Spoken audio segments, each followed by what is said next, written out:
Hi, this is Ash, and we're going to do a channeling session.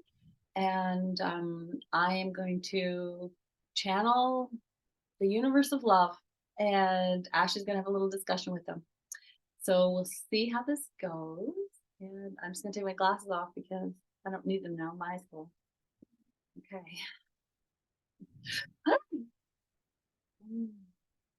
It is you. Mm. Um, we are pleased to be mm, connecting once more. You are very active in the brain and have um, been learning many things and studying and comparing notes and seeing if there's any flaws in all of the thinking of the others. We would wish to remind you that uh, the universe of love, that's the word we use because it's vague and you can't argue with the title, is so neutral. There's nothing for you to pick pick at it. Now, one more further point. All of the philosophies and notions that you study and compare, um, it's the finding, the comparing and finding a slight fault is not necessary.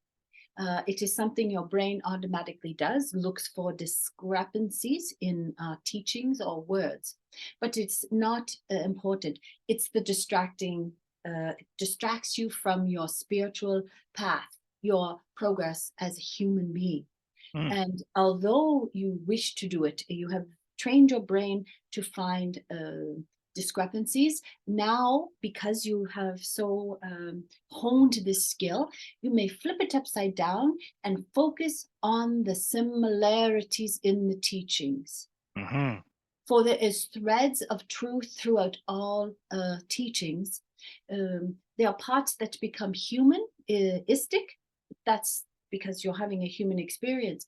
Now, if you are to focus on the similarities, you will suddenly come to understand that they're all teaching, and we're skeptical to use this word with you because you like to teach and be taught and pass the test and all of this, but it is a good word because the humans call them teachings and humans receive them as teachings, as if you're little students who know nothing. Stupid, you're not Mm-hmm. at all. So this is why we hesitate with this word, even though it's familiar to you.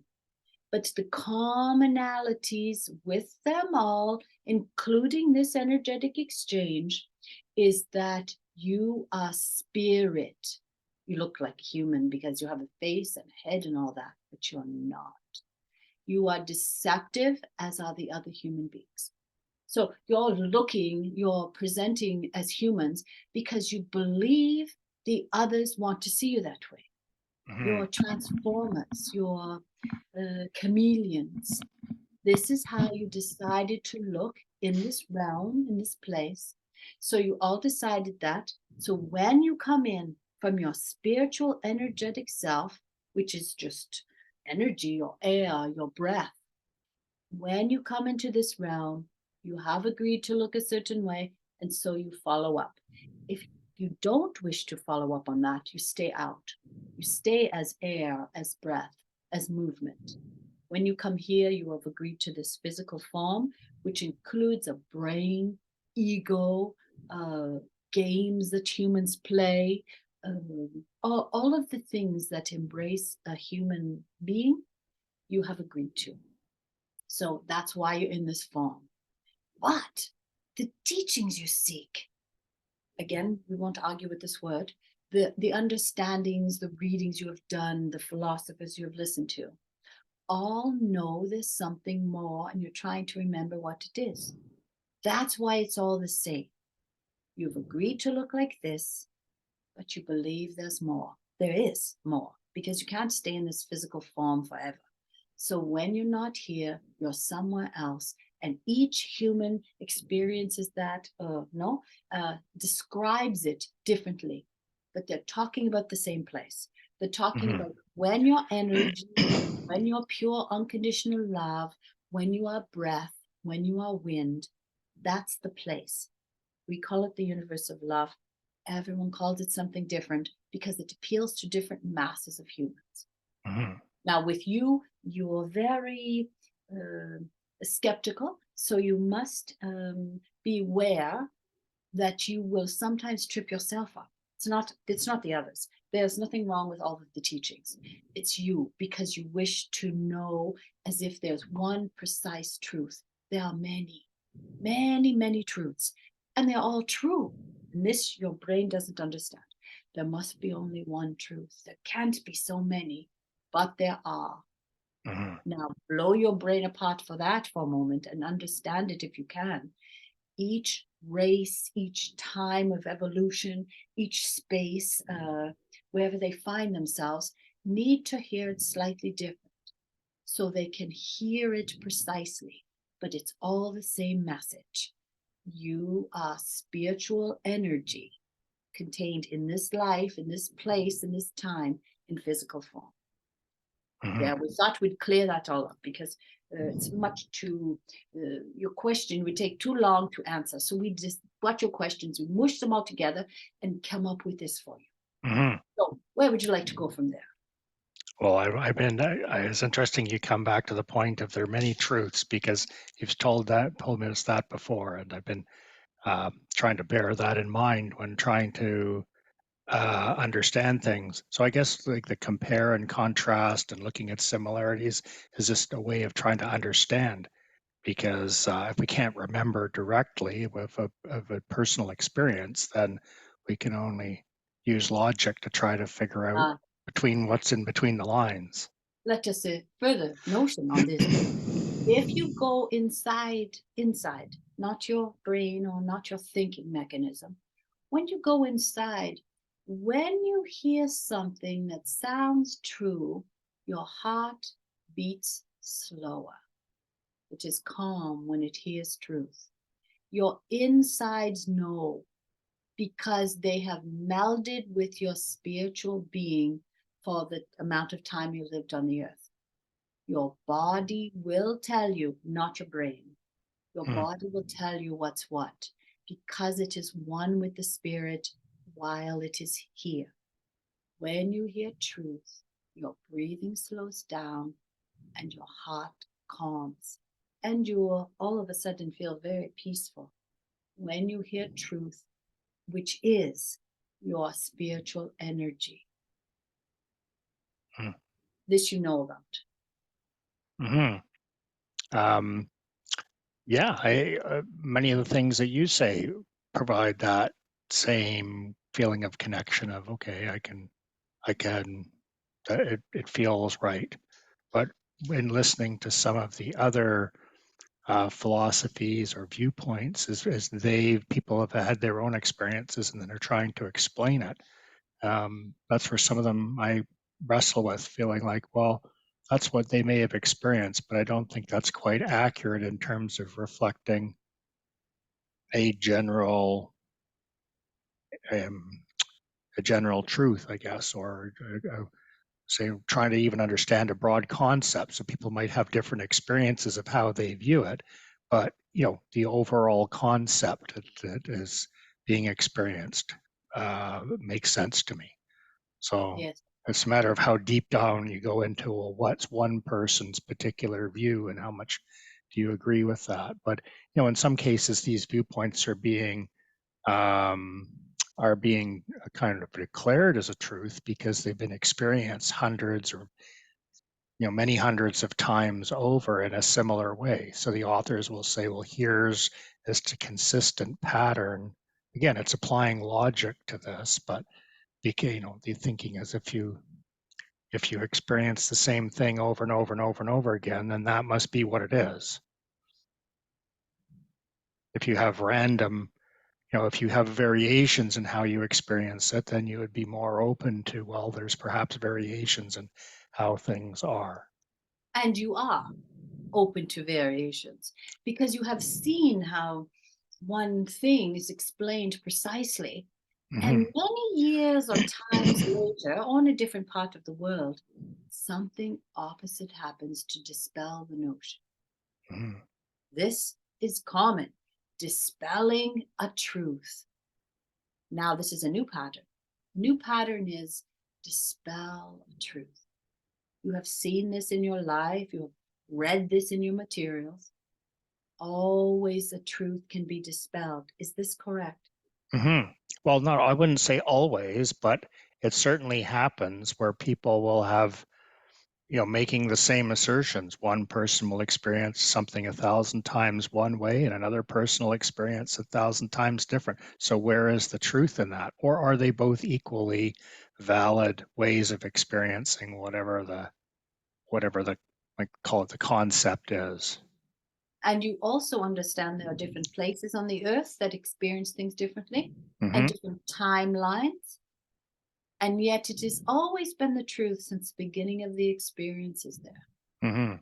Or on your earth, it's always been the same, but explained differently at different times for the humans who are there to accept it or understand it as truth. So truth, as you know it, has been adapted to situations, places, times, and humans involved. Therefore, how can there be one truth when it is malleable? Do you understand? Well, then, yeah, it changes the concept of a truth. Yes. So can there truly be one truth? Of course not. Other than the overreaching truth is that you're in a human earth, in a human body, to have a human experience, but you brought old wisdom with you. Brought something. And where's this place? Where's the place that holds all the wisdom and the truth and the never ending optimism and hope for mankind? Where in the world is that place? For it's not on the earth. It's not of the earth. It's of the experience, the overarching, common, energetic time travel that you're in when you're not here. That is truth, but it cannot be explained easily, just as we have not articulated it exactly, precisely for everyone now, but we've done it precisely for you. So others who are like you will understand this. Now we are saying this same thing that has been said since you were little cave creatures. Same thing, the same emotional, energetic response. Different words, different time, a different human here, different humans there. But the overreaching idea is truth. Do you understand this? I think so. So there's nothing to argue about. There's nothing to compare. The overarching truth is that you are energy, and when you're not in this earth, in this human form, you're having some sort of interesting energetic experience with other energy. That cannot be explained easily, you see, even though you wish the unknown to be explained and the unexplainable to be explained. It cannot be, because it depends on what human being you're using to speak the truth through. If you were speaking directly to energy, it would not use words. It would use your energy inside.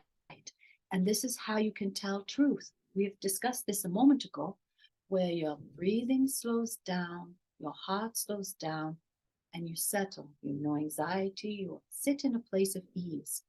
Then you're connected to the energy, which shows you the energy that you are experiencing when you're not here is easy. It's calm. It's gentle. It encircles your earth and protects it. It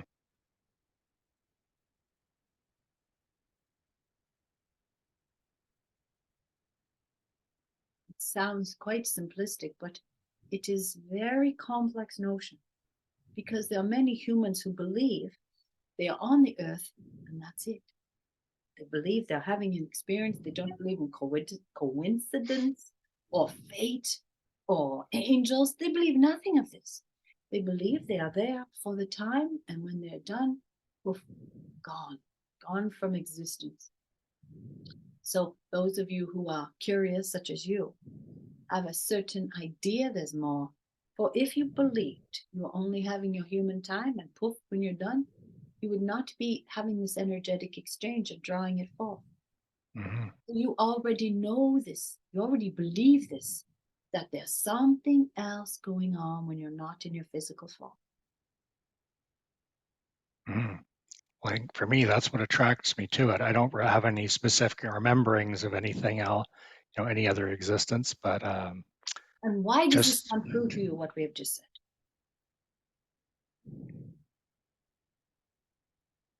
on a logical level, it makes sense.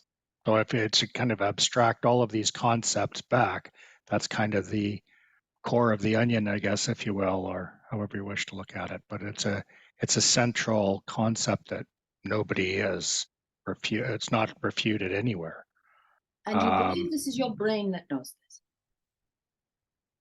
Um, well, it feels correct, I guess, and it adds up in the brains too. So on two levels, it satisfies the analysis. We will leave it at that, but we'll tell you your brain does not agree with that at all. No human brain can, because the human brain is only alive as long as you are. It cannot contain abstract notions. Only a deep remembering within your very being can know this to be true. It makes no sense to the brain. The brain must see things, must feel things, it must hear things. Does not understand eternity, does not understand energy unless you can show it, unless you can rewind a movie and show it or something like this. So it's not your brain that's here. And you resist this because it's familiar to you. So you like to say, my brain agrees with that, it's irrefutable.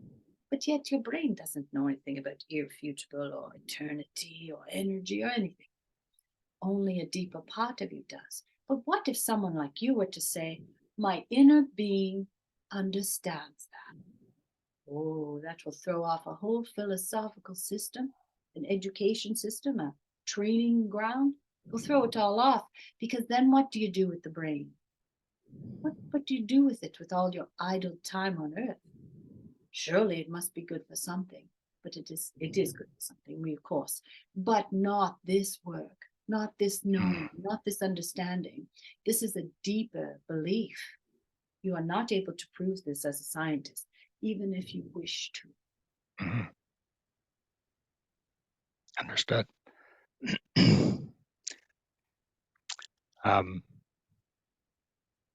So I guess just to change topics slightly, I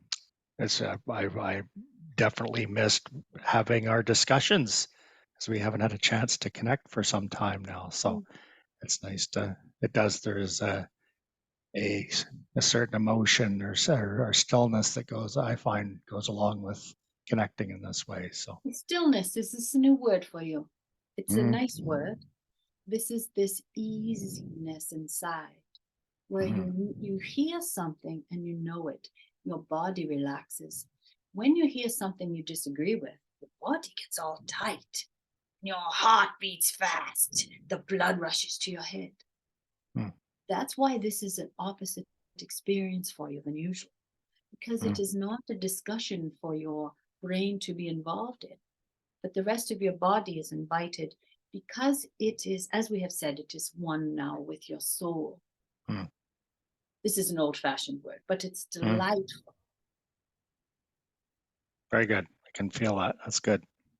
So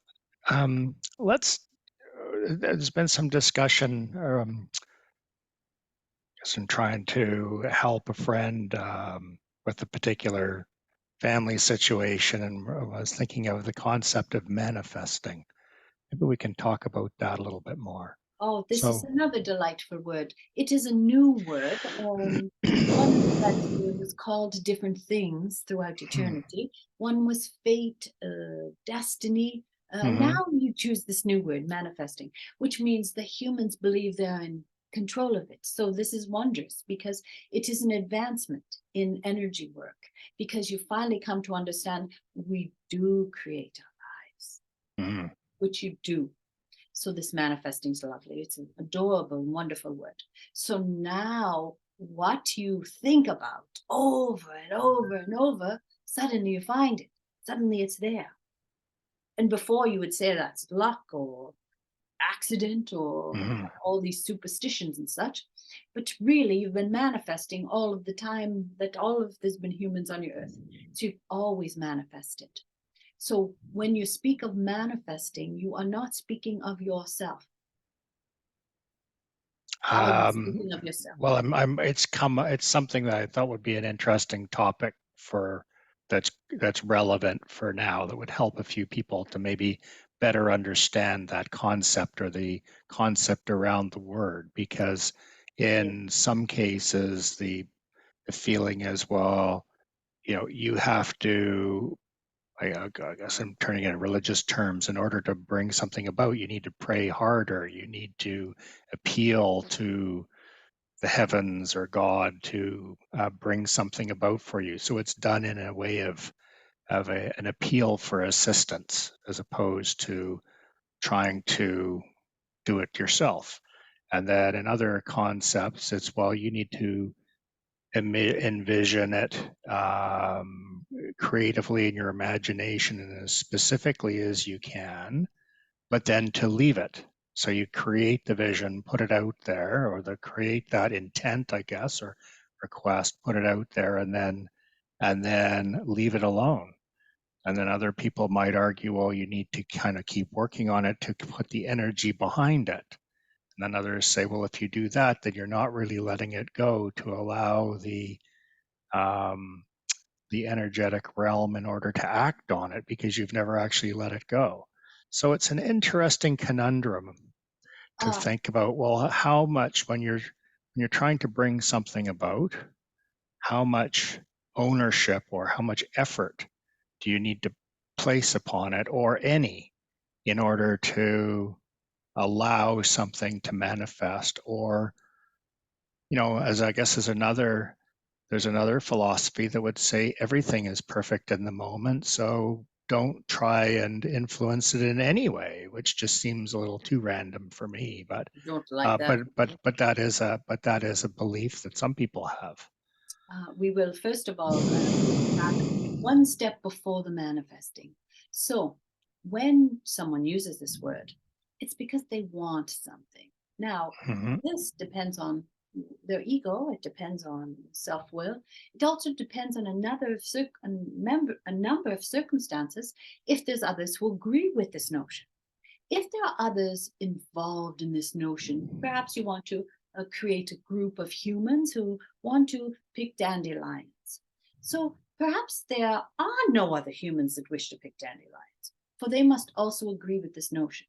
So no matter what you do to manifest that, if there's no one else who wishes to pick them, they're not coming, it's not going to be manifested. So that you must let go of. And now one step back before that, where did you get the notion of a group of people picking dandelions? Was it a divine notion that came out of nowhere? Or was it because you were coloring yellow dandelions in this picture and you said, I want this? So you must trace the manifesting back to the first thought of it. Where did it come from? Because if it's a divine random thought, you don't even like dandelions, perhaps you don't know what they are. When it's a divine thought like this, there are others sending it out. We want a group of dandelion pickers, and they send it out. And you, because you're in the stream of consciousness, or you're easy, or you're meditating, often random thoughts come then.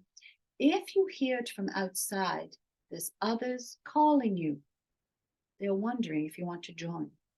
If you wish to join, there they are. Now you just say, hey, who wants to pick dandelions? And there they already are formed, waiting for you to come forth. So it depends where the thought comes from for the manifesting. If you just want what you want because you want it, probably nothing will come of that. It will be a big flop, or you will force your will upon others for a while until you turn your back and they'll scoot away because they don't want to be involved in it. So is it a divine mission? Is it in the best interest of humanity? Is it easy? Did it come from you from an outside source? All of these things come into play before you even discuss this manifesting business. Because this, as much as this word is beautiful to us, because it means humans have come to understand they create their lives. And this is what we wish to say.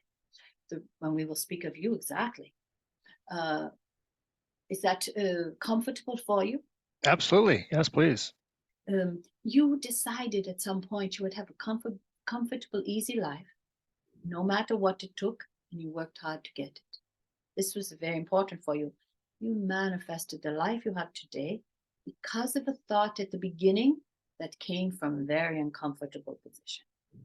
So you were in an uncomfortable position, you created an opposite notion, and you used your self-will, your human experience, and your brains to move you to get the opposite of the life experience you were having. You manifested this life as it is. You did not hear some random thought back at the beginning that said, I will create a life of ease. You didn't hear that. It was from an opposite experience. This happens with many. Many have one sort of time in their young life, and they now wish to have the opposite life as they become adults. That's manifesting a life. Mm-hmm. And, it's very difficult to say this. You don't like to hear it, and many don't. All of the lives that you find yourself in, you have made it so. You have made it so. People don't like to take this responsibility, you see. For if you choose the word manifesting, then that means the life you're living right this moment is one you manifest. Mm-hmm. But we love this word because you can't use it here but not there. Right. You must use it always. It's a consistent, either it's consistent or it isn't. So there's quite a difference of philosophy there because people would like to believe in accidental circumstances. Mm-hmm. This is not the case if you trace it back to the beginning thought. So in that, if from what you've described as manifesting a change in circumstance to a different life, that would mean making personal choices and doing things that reinforce moving your life to in a certain direction and a certain vision. So there's a very overt aspect to that then in the things that you do and how you conduct your life in order to make that change. So it's not something that just comes about. Oh, no, not at all. You know. For instance, your life, when you decided I will have a Mm-hmm. life of ease, you weren't in alignment with any others. That was just you. That was Mm-hmm. you moving through a life, passing humans here and there and passing through the whatever. It was not a group effort.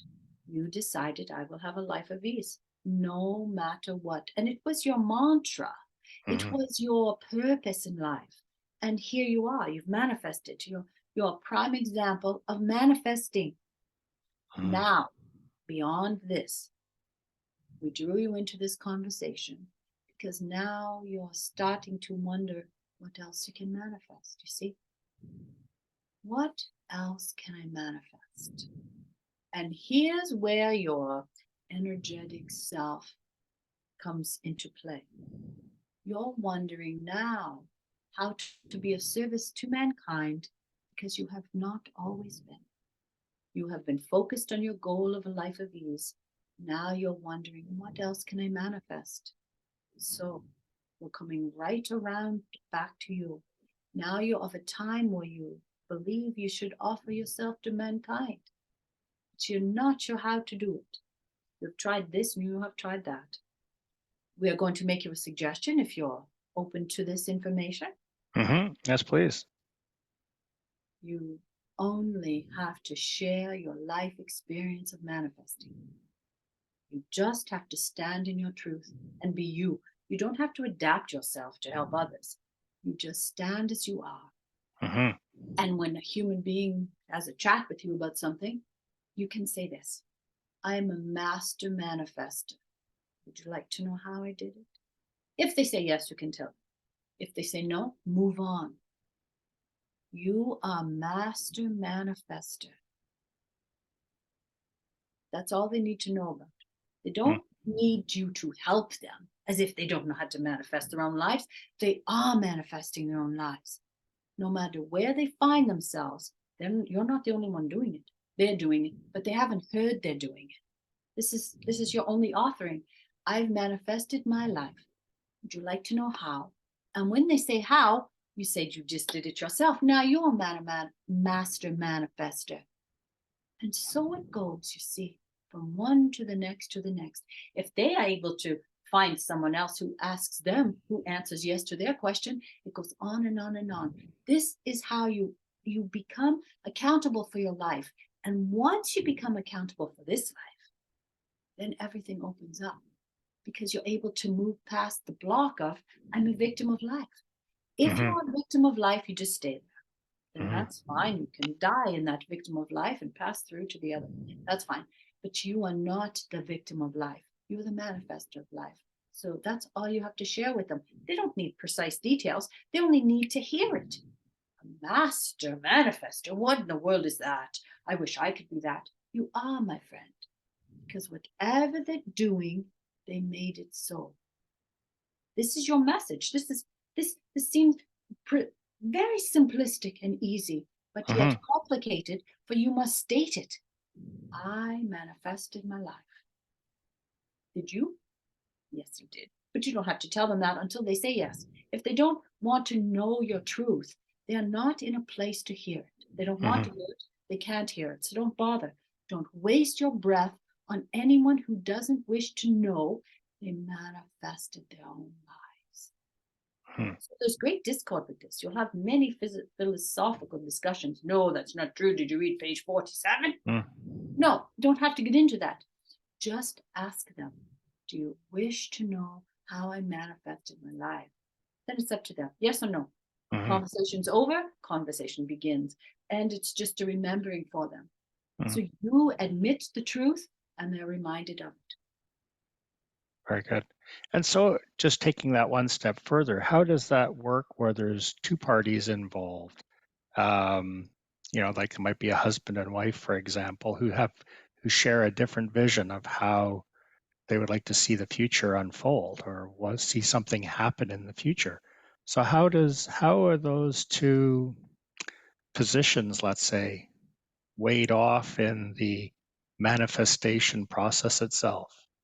You are being specifically vague with this. So the other human beings, no matter if you call them your partner or your friend or your child, Hmm. they have their own destinies and their own lives to live and to manifest. They have nothing to do with you. Mm. You are the manifester of your own life. If there's someone over here who's having a similar life, they're not having the same life as you. Mm. Having their own thoughts, their own experiences, their own friends, their own occupations. They're not having the same one as you. You are the only one having this experience. So you don't need to tie into another being who shares your lifestyle. They are having a different experience. Your journey, your manifesting is different because you're all different, even if you live in the same house. Mm. Okay, I think I understand that. Very good. Yes. Are there any other Use key? I was going to ask, are there any other key messages or topics that you think we should bring up at this point? This is a very big discussion that has occurred here. Hmm. There's much to settle into your being. It is concluded. Very good. Thank you very much. Let us do namaste together. Very good. Namaste.